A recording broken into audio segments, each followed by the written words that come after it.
Assalamualaikum and welcome to my channel Pink Politics। आज का हमारा टॉपिक है economic growth and economic development. इस लेक्चर में हम इकोनॉमिक ग्रोथ और इकोनॉमिक डेवलपमेंट के नेचर, डेफिनेशन और इम्पोर्टेंस के बारे में पढ़ेंगे। Introduction.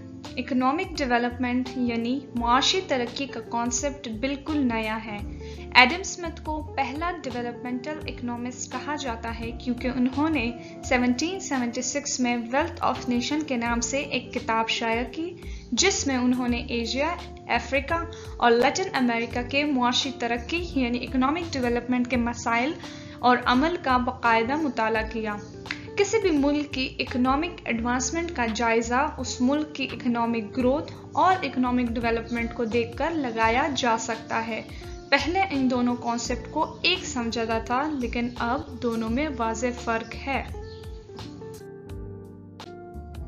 Nature of economic growth and economic development. जब हम इकोनॉमिक ग्रोथ और इकोनॉमिक डेवलपमेंट की नेचर के बारे में पढ़ते हैं तो हम इसका एक हिस्टोरिकल पर्सपेक्टिव भी देखते हैं कि इकोनॉमिक एडवांसमेंट को पहले क्या समझा जाता था और अब क्या समझा जाता है।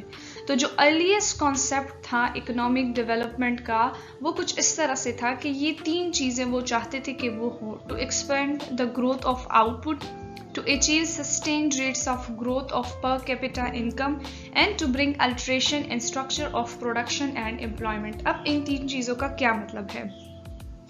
सबसे पहले किसी भी मुल्क की इकोनॉमिक एडवांसमेंट को इकोनॉमिक ग्रोथ के हवाले से पढ़ा जाता था और इंटरप्रिटेशन भी उसी लिहाज से की जाती थी। इसका मतलब है कि यानी पर कैपिटा इनकम, एक आदमी की सालाना इनकम, एक साल में वो कितना कमा रहा है उसको मुस्तकिल बनाया जाए। यानी अगर वो $160 पर ईयर कमा रहा है तो वो नेक्स्ट ईयर भी $160 हो, वो कम हो के 140 पर ना आए। और ये इकोनॉमिक डेवलपमेंट होगी कि अगर वो 160 से 180 तक चला जाए, ठीक है। और जिस तेज़ी से आबादी बढ़ रही है उससे ज़्यादा वो मुल्क अपनी पैदावार भी बढ़ा सके। अगर आबादी बढ़ रही है तो आप जो चीज़ें पैदा कर रहे हो या तो चीज़ें आप एक्सपोर्ट कर रहे हो दूसरे मुल्कों को, वो भी बढ़े और आपके मुल्क में पैसा आए, ताकि आपका जो इकोनॉमी है वो नेगेटिव में ना जा सके, क्योंकि उसके बाद ही इकोनॉमिक ग्रोथ की कैलकुलेशन की जा सकती है। In short, the per capita income should be sustained and the growth rate of output of the finishing goods should be greater than the growth rate of population। ठीक है। उसके अलावा पैदावार और मुलाजमत यानी जो प्रोडक्शन एंड एम्प्लॉयमेंट के structure है, यानी आप प्रोडक्शन जो है किस चीज़ की कर रहे हो, इंडस्ट्रियल गुड्स की कर रहे हो या एग्रीकल्चर गुड्स की कर रहे हो, आपकी एम्प्लॉयमेंट जो है वो एग्रीकल्चर से ज़्यादा रिलेटेड है या फिर आप इंडस्ट्रियलाइजेशन या सर्विसेज सेक्टर में जो है उसमें ज़्यादा जा रहे हो। तो इस तब्दीली को भी मद्देनज़र रखा गया। उनका ख्याल था कि अगर अब हम अपनी तवज्जो एग्रीकल्चर से हटाकर इंडस्ट्रियलाइजेशन या सर्विसेज सेक्टर की तरफ करेंगे तो हम इकोनॉमिकली डेवलप्ड हो जाएंगे। और इस हवाले से 1970s तक तमाम ममालिक ने जो गुर्बत या बेरोज़गारी है या डिस्क्रिमिनेशन है या इनकम डिस्ट्रीब्यूशन है, पॉवर्टी लेवल है, इन जैसे कॉन्सेप्ट पर तवज्जो नहीं दी। इनको ये फिक्र नहीं थी कि अगर हम एग्रीकल्चर से इंडस्ट्रियलाइजेशन की तरफ आएंगे और इंडस्ट्रियलाइजेशन के लिए जो एग्रीकल्चर की गुड्स हैं वो बिल्कुल ही लेस प्राइसेस पे हम लेंगे तो फार्मर्स को नुकसान होगा या वो डिसहर्ट होंगे, डिस्करेज होंगे। इन चीज़ों पर उन्होंने बिल्कुल भी तवज्जो नहीं दी। सारी तवज्जो इनकी इंडस्ट्रियलाइजेशन के कॉन्सेप्ट की तरफ गई और फिर जिससे पावर्टी, अनएम्प्लॉयमेंट, डिस्क्रिमिनेशन ये सारी चीज़ें पैदा हुई, लेकिन उनको ख़त्म करने के लिए उन्होंने या उनको रोकने के लिए या कम करने के लिए उन्होंने कोई भी स्टेप नहीं लिया। इसका नतीजा क्या हुआ कि 20th सेंचुरी के मिड में जितने भी डेवलपिंग कंट्रीज़ हैं, तरक्की पजीर ममालिक हैं, उनको एहसास हुआ कि जो टारगेट्स हमने सेट किए थे ग्रोथ रेट के कि हम इस ग्रोथ या ये जीडीपी हम हासिल करेंगे या इतना हमारी इकोनॉमिक ग्रोथ होगी, वो बिल्कुल भी हासिल नहीं हुई, क्योंकि लोगों की जो हालात ज़िंदगी थी उसमें कोई फ़र्क नहीं आया था। बहुत बड़ी हद तक जो सोसाइटी है ना वो पावर्टी का शिकार हो गई थी, वो अनएम्प्लॉयमेंट का शिकार हो गई थी, डिस्क्रिमिनेशन, इकोनॉमिक डिस्क्रिमिनेशन पैदा हो गई थी, इनकम डिस्ट्रीब्यूशन जो है वो बहुत ही उसमें डिफरेंस था। यानी ये सारी प्रॉब्लम्स स्टेट में आ रही थी और वो जो ग्रोथ रेट्स हैं वो भी अचीव नहीं हुई थी। उसके बाद तकरीबन जो तमाम इकोनॉमिस्ट हैं उन्होंने जो इकोनॉमिक एडवांसमेंट है उसको एक और नज़रिए से देखना शुरू किया। उनके मुताबिक जो इकोनॉमिक एडवांसमेंट है वो जीडीपी या जीएनपी या पर कैपिटा इनकम जो है उनमें एक बढ़ाव नहीं है कि अगर आपका जीडीपी जो है वो इतना है, नेक्स्ट ईयर आपका इतना हो जाएगा। 400 बिलियन है, नेक्स्ट ईयर 500 बिलियन हुआ, ये जो 100 बिलियन का फ़र्क है इट मीन्स कि आप इकोनॉमिकली डेवलप्ड हो गए हो। ये सारी चीज़ें जो हैं this is not the economic development और एडवांसमेंट, बल्कि अगर आपके लिविंग स्टाइल में, आपके मियार ज़िंदगी में, आपके हालात में एक बेहतरी आती है तो जो है वो एक इकोनॉमिक एडवांसमेंट है। क्योंकि जीडीपी जो है वो एक इकोनॉमिक इंडिकेटर है, वो सिर्फ आपकी इकोनॉमी के एस्पेक्ट को पढ़ता है और मुल्क की इकोनॉमी को देखता है, जबकि उसके साथ साथ आपको नॉन इकोनॉमिक इंडिकेटर्स जो हैं, जो इकोनॉमिकली या पैसों से रिलेटेड नहीं है लेकिन वो भी इंडिकेट करते हैं, ये दिखाते हैं कि ये चीज़ें जो होंगी तो इसका मतलब है कि आपका मुल्क ठीक से चल रहा है और डेवलप्ड है। जैसे अगर लिटरेसी रेट ज़्यादा होगा, वहाँ पर लोगों के पढ़ने की तादाद ज़्यादा होगी तो आप डेवलप्ड हैं। बांग्लादेश 1971 में क्रिएट हुआ, बांग्लादेश में 97% लिटरेसी रेट है, हमारे पास बहुत कम है। तो अगर हमसे ज़्यादा फिर हम उनको पाकिस्तान से ज़्यादा वो एक इकोनॉमिकली डेवलप्ड स्टेट है, क्योंकि डेवलपमेंट जो है वो सिर्फ आपकी इकोनॉमिक एस्पेक्ट को नहीं पढ़ती है, इसमें आपका लिटरेसी रेट, हेल्थ रेट, जो इन्वायरमेंट है, आपको कितना फ्रीडम मिल रहा है, पॉलिटिकल फ्रीडम है, ठीक है, सोशल जस्टिस है, लेयर टाइम है, फ्री औकात आप में, ये सब चीज़ें जो नॉन इकोनॉमिक इंडिकेटर्स हैं ये भी आपकी डेवलपमेंट में काउंट होती हैं। तो फिर as a whole in short इससे ये बात जाहिर हुई कि जो असली डेवलपमेंट है वो इकोनॉमी के साथ साथ आपने ह्यूमन एस्पेक्ट और जो सोशल एस्पेक्ट है उसको भी देखना है, उसको भी मद्देनज़र रखना है। इकोनॉमिकली डेवलपमेंट या इकोनॉमिक एडवांसमेंट जो है वो एक मल्टी डायमेंशनल कॉन्सेप्ट है। वो सिर्फ एक इकोनॉमी के डायमेंशन को स्टडी नहीं करता है, वो आपकी सोसाइटी के डायमेंशन को, इंस्टीट्यूशनल डेवलपमेंट को, ह्यूमन डेवलपमेंट को, हर सोसाइटी के हर हिस्से को मद्देनज़र में रखना है। तो इसका मतलब ये हुआ कि पहले जो है इकोनॉमिक एडवांसमेंट यानी एक मुल्क कितना एडवांस है उसको ग्रोथ के हवाले से देखा जाता था, यानी GDP, GNP, per capita income, और अब जो है हम जीडीपी, जीएनपी के साथ साथ poverty level, literacy rate, health rate, ये सारी चीज़ों को भी देखते हैं। Definition of economic growth.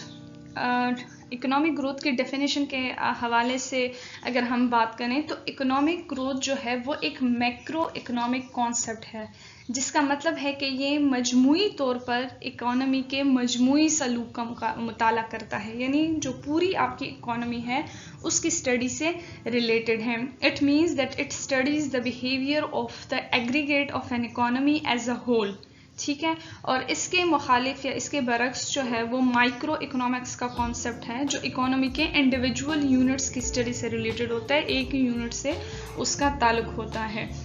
अच्छा, economic growth can be defined as an economy is defined in an economy by an outward shift, यानी अगर इकोनॉमी में एक बढ़ाव आता है तो इसका मतलब है कि ग्रोथ हो रही है, ठीक है। When it is measured by the increase in a countries total output और रियल जीडीपी और जीएनपी। इन फिगर्स को एब्सोल्यूट टर्म्स, अच्छा, जीडीपी और जीएनपी का अगर आप लोगों ने जानना है कि क्या है, you have to watch the my another video जिसमें मैंने इंडिकेटर्स ऑफ इकोनॉमिक डेवलपमेंट की बात की है। लेकिन अगर आपकी जीडीपी और जीएनपी में फ़र्क आ रहा है, वो बढ़ रही है, तो इसका मतलब है कि जो आपकी मुल्क है उसमें आपका जो मुल्क है उसमें इकोनॉमिक ग्रोथ हो रही है। जीडीपी और जीएनपी को हम एब्सोल्यूट टर्म्स मतलब 400 बिलियन, 500 बिलियन, जीडीपी 600 बिलियन इस तरह भी कर सकते हो और परसेंटेज में भी बता सकते हो कि 2016 के बाद 2017 में हमारी जीडीपी जो है वो 3.25 राइज उसमें आया है, परसेंटेज में भी आप शो कर सकते हैं।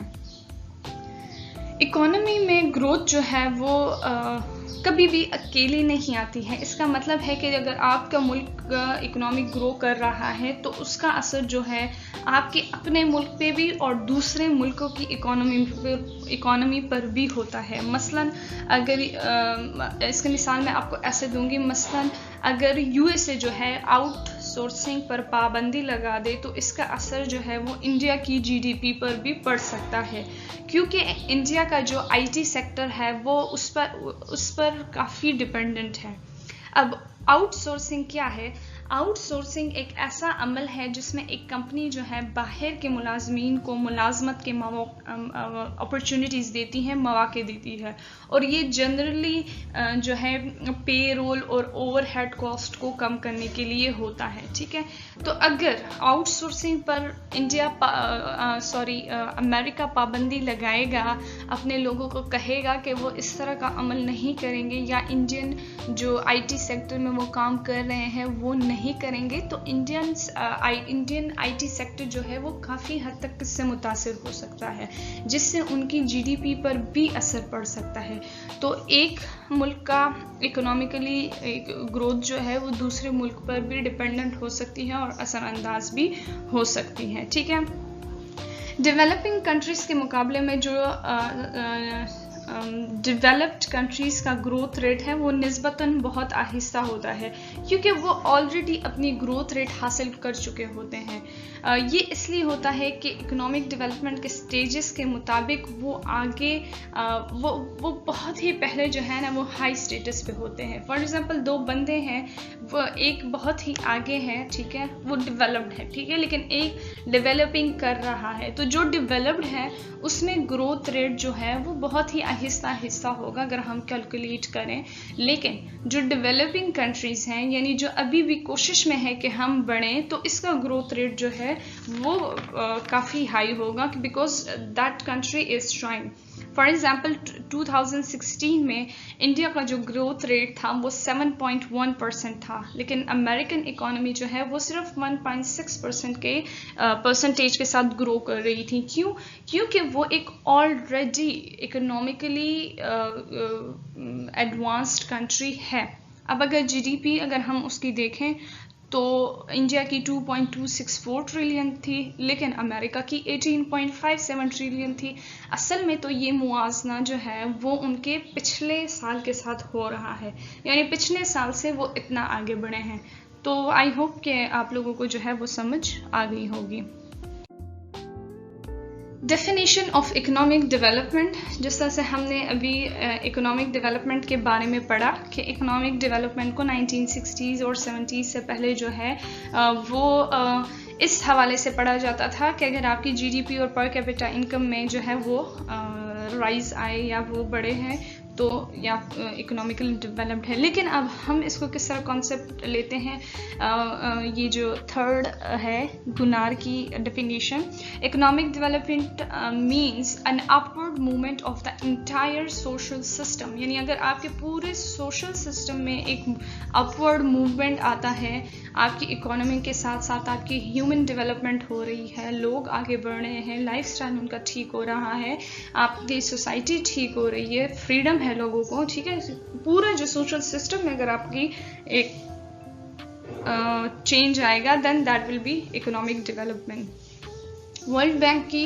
डेफिनेशन भी यही है कि economic development is defined as a sustainable increase in the living standard that encompasses material consumption, education, health and environmental protection. तो ये इसमें वही चीज़ें जो हैं वो आ जाती हैं। आई होप कि आप लोगों को इस पूरे लेक्चर की और इनकी इम्पोर्टेंस और जो डिफरेंस है समझ आ गई होगी। Thank you so much for listening. Please subscribe to my channel and hit the bell icon.